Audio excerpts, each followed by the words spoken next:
And we are back here on the GSMC Football Podcast. And for the final part of the show, we're now going to preview the late window games as well as the college football playoff games as well. So let's get right into that. So the first game we'll get into is, with the NFL, is the Steelers and the Seahawks. So the Steelers obviously coming off of that big win against the Bengals, 34-11, and that was kind of one of the differences in me winning one of my fantasy matchups because, well, actually both of them, because I didn't start George Pickens, and he ended up going off. And then I had the Bengals defense who got me -1 points, and I lost by 1 point. So all they had to do was get 1 point, and I would have won. But they got me -1 instead. Mason Rudolph just tore up the Bengals defense. And the Seahawks, they had that impressive win against the Titans. Do we really want to call it impressive? But, I mean, listen, Geno Smith led them to a fourth quarter comeback. They won 20-17. That was it was a big win because, they're trying to make the playoffs. Especially, the week before that, winning against Philly, they're in a good spot. If they win out, they're in. So, and they're playing the Steelers and the Cardinals. They're playing the Steelers at home and then the Cardinals, of course. So, they're in a good spot. This is another game where I don't know what to do. I have the Steelers with the points, but again, I don't feel great about it because the game is in Seattle. Is Mason Rudolph going to repeat what he did last week? I don't know. But, you got the Steelers defense. TJ Watt could take the game over. So this game is definitely tough. Comparing the two teams, you got the Seahawks 15th in passing yards per game. The Steelers are 30th. Rushing yards per game, the Steelers are 16th. Seahawks are 29th. And then points per game, the Seahawks are 19th. Steelers are 28th. Then both teams are around the same in terms of their pass defense. Rushing yards, the Seahawks are 27th in rushing yards against the run in rushing yards per game, and then the Steelers are 20th. And then points allowed, the Steelers are 7th, and the Seahawks are 23rd. So, I don't know. I mean, 3.5, I took the points, but, again, I don't feel great about it. So I might change my mind there. I don't know. We'll see. But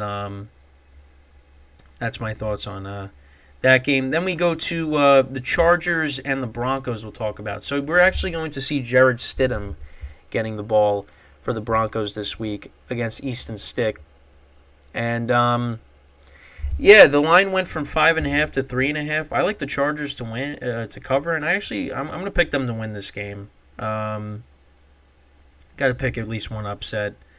I understand why the Broncos are doing this, but I mean, you're still in the playoff race. I mean, Russell Wilson, gives you the better chance to win. But Sean Payton said, like, we're doing, what we can. We need to win games and, start. I think that's what he said. And Jared Stidham, I don't really think is the answer. But I just think it's still funny how they did this to Derek Carr last year. Stidham ended up starting for him, and now they're doing the same thing with the Broncos, and Stidham is replacing Russell Wilson.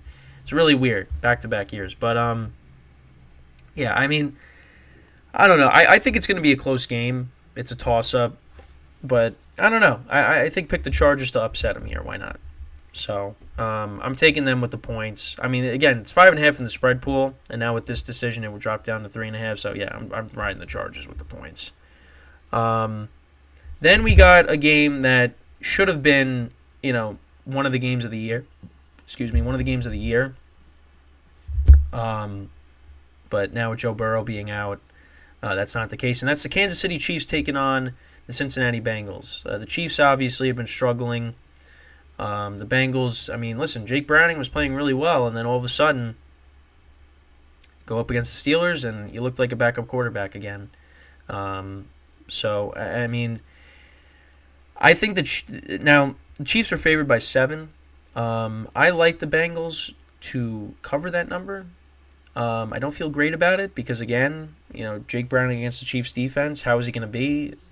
But, again, the Chiefs offense hasn't been great. And the Chiefs, throwing a pick six, and obviously, that fake handoff to Pacheco that got fumbled. the Chiefs beat themselves on Christmas Day, and they really got to get themselves right because right now it's not looking good. It's not looking good. I mean, they're only one game better than the Bengals, and this is with Burrow getting hurt. So I think the Chiefs win. But the Bengals are a team that knows the Chiefs very well, obviously from playing them the last couple of years in the playoffs and in the regular season.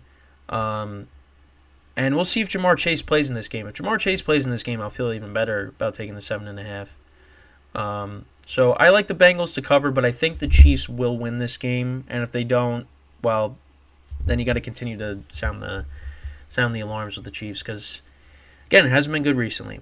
All right, so now we got the Sunday night game between the Packers and the Vikings. Packers coming off of that 33-30 win over the Panthers, and then the Vikings, of course, they're coming off of a 30-24 loss to the Lions. There's going to be a change at quarterback. It's now going to be Jaron Hall getting the start instead of Nick Mullins. Nick Mullins, listen, he threw for over 400 yards, but he turned the ball over way too much. And the Vikings are like, all right, we're going to start Hall instead. Packers going to be without Jair Alexander because they suspended him because of the whole coin toss debacle that happened, where he wasn't supposed to be out there, but he just then took it upon himself to go out there and be a part of it and almost screw up the Packers of getting, I think, an extra possession. So yeah, it just that's a weird situation. The Packers' defense has not been great. I mean, Bryce Young had his best game as a pro against them. I kind of expect more of the same with whoever's playing quarterback for the Vikings. Right now, it's a pick 'em, and it was originally, what was the line originally? The Packers were 2-point underdogs. I took the Packers. Actually, as I'm looking now, the line's kind of changed in some of the games. Now the spread for the Patriots-Bills game went up to 14. That's a lot. But I'm going to take the Packers here. I don't feel great about it, but I don't know. I feel like they could pull out the win here, but I think it's going to be a shootout. And I can't believe I'm saying that because you got Jaron Hall at quarterback for the Vikings. But the Packers' defense has been awful. I mean, Bryce Young, the Panthers are a team that's struggled to score points, and they put up 30 against the Packers. I mean, now you got Jaron Hall starting for the Vikings. I mean, listen, you got Jefferson to throw to. There's going to be no T.J. Hawkinson in the game, obviously, him being out with the ACL tear. I think Addison's also hurt as well, so maybe he doesn't play. Vikings also can't really run the football, but against the Packers, maybe they will. So, I mean, we'll see. And then on the Packers side, they got a lot of injuries too. So, but you know what? We'll see. I mean, the Packers, after they beat the Chiefs, you kind of thought like, oh, they're going to make the playoffs, but then you lose to the Giants, you lose to the Bucs, and now, if you could win this game, then, you'll see what happens week 18 when you play the Bears. But, yeah, I mean, listen, at least you could say Jordan Love right now looks like the guy. He's put together a good year, 27 touchdowns to 11 interceptions. He might get to 4,000 yards passing. Right now he's almost at 3,600, so not a bad year for him. It didn't look good at certain points, but you know what? I mean, this is a really young team. And, next year, hopefully a new defensive coordinator, you get a better defense, more, give the defense some more help, give Jordan Love maybe, maybe an established weapon, because they got a lot of young guys on their team. I mean, this team is going to be good, and he's the guy, it looks like. So, we'll see what happens. But so yeah, that's on the NFL side. So let's go to now the college side for picks. So, obviously that will be taking place on Monday. I keep going back to the NFL. So on Monday we got 5 college games. So, you got Wisconsin and LSU playing each other. LSU's a 10-point favorite. Liberty and Oregon. Oregon's a 16.5-point favorite. You got Tennessee and Iowa Tennessee's a 6.5-point favorite. Michigan's a 1.5-point favorite against Alabama. And then Washington is a 4-point underdog against Texas. So, I would take Tennessee to cover the spread against Iowa, even though Iowa has a good defense. 16.5 Liberty is getting. I'll take Liberty with the 16.5. LSU and Wisconsin. I don't know. See, this one I don't really know. It was at 10.5, went down to 10. Take LSU minus 10. I'll take, and Michigan Alabama is really tough.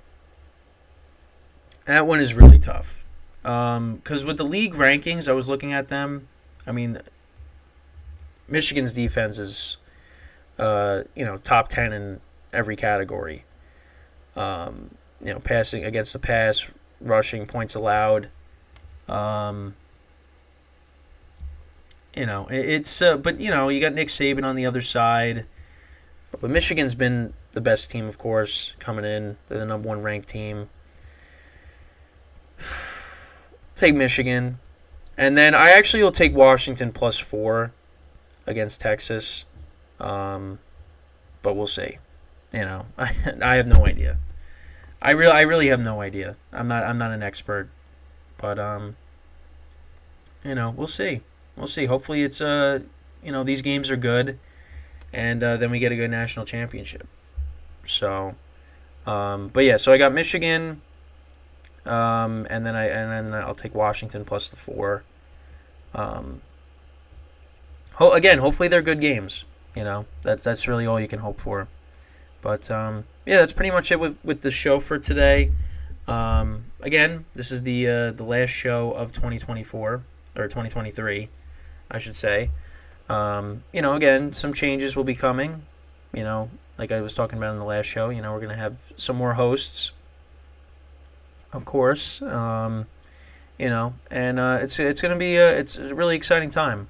So, and obviously, hopefully, you guys continue to watch as we head into the new year. It's an exciting time, and can't wait to see what's in store for what we got going on here at the GSMC Sports Network. And again, hopefully you guys continue to be a part of that. And I hope everybody enjoys their New Year's weekend. It's gonna be hopefully it's a good year. We'll see what happens. But football season is unfortunately almost over. College football is going to be ending. NFL is going to be soon after because the playoffs are just going to fly by. They always do. And, then it's on to the off season. Then you look forward to the draft and, things like that. But then it's going to be baseball season, So, obviously, just talked about baseball, an hour ago. I'm going to be focusing in on that. But,